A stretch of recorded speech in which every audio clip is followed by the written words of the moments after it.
اللہ کا ذمہ. اب ہمیں پتہ ہے پہلی بات تو پریشانی اس لیے اتار دینی چاہیے کہ ذمہ ہمارا ہے ہی نہیں. اب دوسری بات یہ کہ ذمہ داری کس کی ہے؟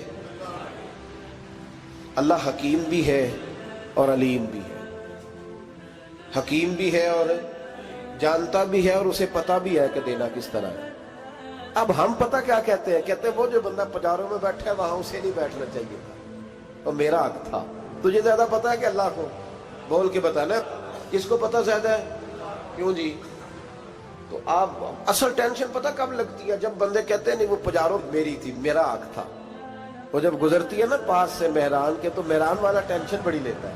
حالانکہ اللہ کو زیادہ پتہ ہے کہ وہ حق. ایک بات اپنے ذہن میں یاد رکھ لیں، رٹ لیں کہ جو میرے لیے بہتر تھا میرے رب نے مجھے دے دیا. تو بات ختم ہو گئی. بس وصل اچھا ہے نہ فراق اچھا ہے، یار جس حال میں رکھے وہی حال اچھا ہے. بس جو میرے حق میں بہتر تھا میرے رب نے مجھے. مسئلہ یہ ہے کہ تو اس پہ راضی ہونے کو تیار نہیں. حضرت علی کرم اللہ تعالیٰ وجہ الکریم نے میرے نبی پاک کی ایک حدیث بیان کی ہے، اور جناب علی جب یہ حدیث بیان کیا کرتے تھے تو حضرت مجاہد فرماتے ہیں یوں لگتا تھا کہ جیسے حضرت علی ہمیں ہر پریشانی سے نکال رہے ہیں. مولا علی شیر خدا رضی اللہ تعالیٰ عنہ فرماتے ہیں کہ مجھے میرے نبی پاک صلی اللہ علیہ وسلم نے ایک طریقہ دیا تھا ٹینشن فری ہونے کا. آپ فرماتے ہیں مجھے تو بڑا راس آیا ہے، تم بھی اگر کر لو گے تو تمہیں بھی فائدہ دے گا. کہا وہ کیا؟ حضرت علی کہنے لگے محبوب علیہ السلام نے فرمایا تھا لوگوں تم اللہ کے دیے ہوئے تھوڑے رزق پہ راضی ہو جاؤ، وہ تمہاری تھوڑی عبادت سے تم سے راضی ہو جایا کرے گا. بس تم 2 نفل بھی پڑھو گے تو اللہ راضی ہو جائے گا. تم 1 رکوع بھی سویرے اٹھ کے پڑھو گے تو وہ راضی ہو جائے گا. وہ تمہارے 313 درود شریف سے راضی ہو جائے گا. تم اس کے دیے ہوئے تھوڑے رزق سے راضی ہو جاؤ. ٹینشن اس لیے ہوتی ہے کہ ہم راضی نہیں جو اس نے ہمیں دیا ہے. وہ حل میں مزید کی جو دوڑ ہے نا، حل میں مزید کی، بے قدرہ کچھ قدر نہ جاتی، کیتی خوب تسلی ہو، دنیا دار پجاری زردے، کتیاں دے گل ٹلی ہو، بک بک روشن اکھیاں تکیو ویک حویلی کلی ہو، تے کوچ نصیر اساں جد کیتی پہ جانی تھر تھلی ہو. تو یاد رکھیں یہ جو ہے نا مصیبت کے مال آ کیوں نہیں رہا، وہ سامنے والا پلاٹ میرے گھر کے سامنے ہے گھر کے سامنے، پر رجسٹری میرے نام کیوں نہیں؟ یہ مصیبت سانس نہیں لینے دیتی.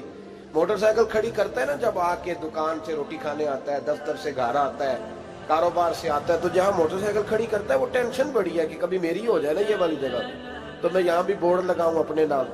اس نے مالی پریشانی پیدا کی. تو جس حال میں ہے، چونکہ تو نے اپنا یہ حال خود نہیں بنایا، جس نے بنایا ہے وہ بڑا بہتر جانتا تھا کہ تو اسی حال میں اسے اچھا لگتا ہے. تو اسے اسی حال میں، ایک بزرگ تھے تو ان کی طبیعت بڑی علیل ہو گئی، بیمار ہو گئے، تو اللہ نے آزمائش دی تو کیڑے پڑ گئے وجود میں. ایک کیڑا یہاں سے کھا رہا تھا، اللہ والے بڑے راضی رہتے ہیں اس کی رضا پہ. تو کیڑا یہاں کھا رہا تھا تو نیچے گر گیا، تو بابا جی نے اٹھا کے پھر وہاں رکھ لیا. کہنے لگے جب اس نے تیری ڈیوٹی مجھے کھانے کی لگائی ہے تو میں اس بات پہ راضی ہوں، تو نیچے کیوں گرتا ہے؟ بٹ ٹھیک ہے کھا جب اس نے تجھے ڈیوٹی جو تیری لگائی. سالبہ بن عبد الرحمن ایک صحابی تھے، سالبہ غالباً نبی پاک صلی اللہ علیہ وسلم کی خدمت میں آئے. کہنے لگے یا رسول اللہ صلی اللہ علیہ وسلم غربت بڑی ہے، میرے لیے دعا کریں اللہ زیادہ مال دے.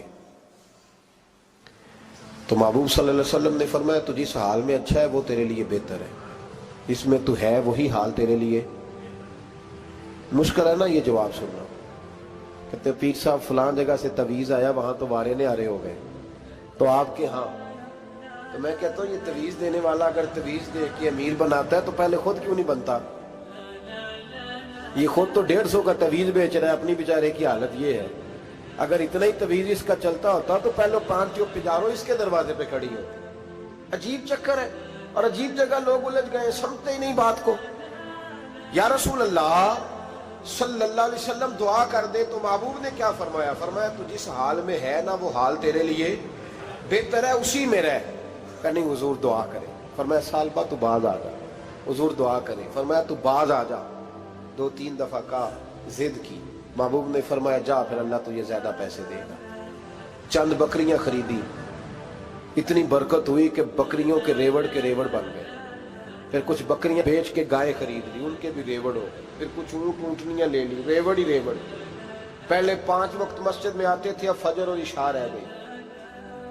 پھر مال زیادہ ہوا تو مدینے شہر میں کوئی جگہ ہی نہیں، مدینے سے باہر حویلی خریدی، پھر جمعہ ہی رہ گیا۔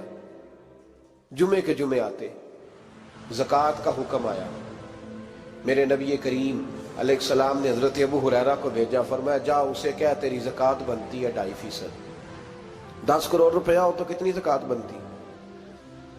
بھئی 1 کروڑ کی 2.5 لاکھ ہوئی نا، تو 10 کروڑ کی کتنی ہوئی؟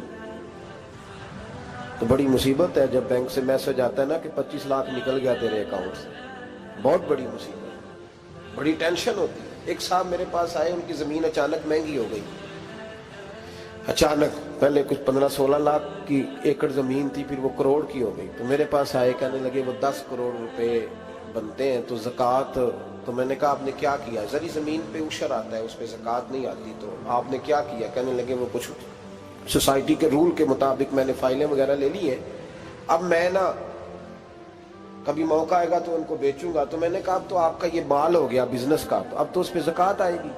10 کروڑ پہ جب 25 لاکھ سنا تو کہنے لگے فوراً دینی پڑتی ہے کہ تھوڑی تھوڑی سے بھی کام چل جاتا ہے؟ تو میں ان کا چہرہ دیکھنے لگا، میں نے کہا نہیں وہ تو آپ کو پتہ ہے، ویسے حضرت عمر فرمایا کرتے تھے بانٹ کے نہ دو، کوشش کرو کسی ایک کو ہی دو، چلو کسی کا تو کچھ بن جائے، تو ایک کو ہی دینی چاہیے۔ کہنے لگے تو مطلب یہ ایسا ہی حکم ہے؟ میں نے کہا آپ کسی اور سے تحقیق کر لیں۔ اب یہ بھائی لیتے وقت نہیں تجھے ٹینشن ہوئی کہ 15 لاکھ کا کروڑ ہو گیا، تو اس وقت نہیں تو نے کہا کہ یا اللہ، تو یہ کیسی سوچ ہے مسلمان؟ کس طرح کا اس کا؟ ہمارے ہاں جب کسی آدمی پہ حالات خراب ہوتے ہیں نا، تو سب سے پہلے وہ اس طرح کرتا ہے کہ جو میں کہیں اللہ کے رستے میں دیتا ہوں پہلے اسے بند کرو۔ جس رستے تجھے آ رہا تھا پہلے تو نے وہ رستہ بلاک کیا۔ حضرت اسماء بنت ابی بکر صدیق کہتی ہیں میں حضور کو مسجد کے لیے، ادارے کے لیے، صحابہ صفہ کے لیے کچھ دے رہی تھی، تو میں نے گننا شروع کیا تو حضور مسکرانے لگے۔ حضور مسکراتے کیوں ہیں؟ تو فرمانے لگی، محبوب فرمانے لگے اسماء اللہ کے رستے میں گن گن کے نہ دیا کر، ورنہ وہ بھی تجھے گن گن کے دے گا، تو اس کے رستے میں بے حساب دے، وہ بھی تجھے بے حساب ہی عطا فرمائے گا۔ لیکن پہلے یہ والا پہلے دروازہ بند کرو، یہاں سے پیسے ختم ہو رہے ہیں، تو اس طرح کرنا بھائی۔ اس دفعہ سوٹ ذرا گرمیوں والے نہ خرید، لیکن جو تو اللہ کے رستے میں دے رہا ہے اسے دیتا رہے۔ لیکن ہم اپنا نقصان زیادتی کرتے ہیں اپنے ساتھ۔ میں نے آپ کو پہلے بھی بتایا تھا پیار کی بولی ہے، پھر بولتا ہوں۔ ایک بڑے بڑے پیار والے دوست ہیں، ایک دفعہ مجھے کہنے لگے کہ آپ کئی دفعہ اعلان کرتے ہیں تو مجھے اچھا نہیں لگتا، اور آپ ادارہ بھی بہت زیادہ بننے والا ہے، بڑی چیزیں میں دیکھتا ہوں جو ہوں تو بڑا نظام اچھا ہو جائے، آپ دعا کریں اللہ مجھے پیسے دے تو میں بڑے سارے خرچ کروں گا اس کے رستے میں۔ تو میں نے کہا یا اللہ اسے 10 کروڑ دے، یہ 9.5 کروڑ تیرے رستے میں دے دے گا۔ تو چپ کر گیا، جس طرح آپ نہیں کر گئے سارے، چپ کر گیا وہ بھی۔ اس نے کہا جی نہیں جی انشاءاللہ کریں گے۔ تو میں کہا بھلیا جی تے دعا پہ ہوں دیا، ابھی تو وہ آئیں گے تو تب دیکھی جائے گی، تو یہیں اڑ گیا ہے۔ یعنی 9.5 کروڑ اللہ کے رستے میں خرچ کرنے کی دعا پہ بھی آمین کوئی نہیں کہتا کہ چلو آمین ہی کہہ دیں۔ تو میں کہا تینوں تے 50 لاکھ بچتا سی پیا، لیکن تو اس سودے پہ تیار ہے۔ جب یہ سوچ ہوتی ہے، یہ غلط سوچ ہے، یہ بات تو اگر تے مسکرانے والی، لیکن یہ سوچ صحیح نہیں۔ حضرت عثمان غنی رضی اللہ تعالیٰ عنہ کہتے ہیں جس وقت نبی پاک صلی اللہ علیہ وسلم نے اعلان کیا نا جنگ کے موقع پر کہ 800 سپاہیوں کا خرچہ چاہیے، کہتے ہیں میرے پاس 600 کا تھا۔ یہاں ایک روایت میں حضور نے 1000 کا اعلان کیا تو میرے پاس 800 کا تھا۔ جب 2-3 دفعہ نبی پاک نے اعلان کیا تو کہتے ہیں میں نے کھڑے ہو کے کہا یا رسول اللہ پورا 800 میری طرف سے۔ کہتے ہیں میں نے 200 سپاہی کا خرچہ ادھار اٹھایا، لیکن پورے 2 مہینے نہیں گزرے تھے، رب کریم نے مجھے کئی گنا کر کے پیسے واپس عطا فرما۔ پر بات تو یہ ہے کہ تیری وہاں لو لگی ہو، تو تجارت کرتا ہے ان لوگوں کے ساتھ جو کیا دے سکتے۔ تو سالبہ کے پاس حضور نے پیغام بھیجا، پہلے تو کہا تیرے لیے بہتر نہیں مال، جب اصرار کیا تو بڑی برکت ہو گئی، بڑا آیا تو فرمایا زکوٰۃ دے، 2.5% زکوٰۃ ہے۔ جب سوچا کہ 5 اونٹوں پہ 1 بکری جائے گی اور بڑا سارا مجھے دینا پڑے گا، اب جب غور کیا تو یہ تو نہ کہا کہ میں نہیں دیتا۔ حضرت ابو ہریرہ سے کہنے لگے نبی کریم علیہ السلام کی خدمت میں عرض کرنا کہ میں خود آؤں گا۔